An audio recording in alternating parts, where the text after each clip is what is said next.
எனக்கும் ஒரு குலதெய்வம் இருக்கும், உங்களுக்கும் ஒரு குலதெய்வம் இருக்கும்.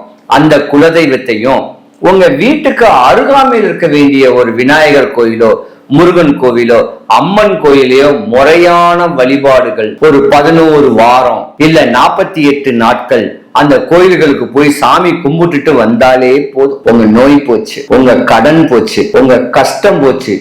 எதிரிகள் விடக்கூடிய ஏவல் ஒரு கட்ட கால வயசுக்கு மேலதான் அந்த ஏவலே பலிக்கும். உடனே சின்ன வயசுலயே பலிக்காது. ஒரு 30 வயசு தாண்டி 50 வயசுக்குள்ளதான் உங்களுக்கு அந்த ஏவலே பிரச்சனை இருக்கும். அந்த பிரச்சனையை கூட இந்த மாதிரியான கிட்ட இருக்க வேண்டிய கோயில்களுக்கும் குலதெய்வ கோயில்களுக்கும் முறையா போனீங்கன்னா உங்க தலைமுடி கூட கொட்டாது. 70 வயசு 80 வயசு வரைக்கும் வாழ்க்கைய ரசிச்சு ருசிச்சு அற்புதமா வாழலாம். ஜோதிடம் என்பது ஒரு திடகாத்திரியம். அந்த திடமா சொல்றோம் பாருங்க, நாளைக்கு உனக்கு இந்த மாதிரி விஷயங்கள் நடக்க போகுது,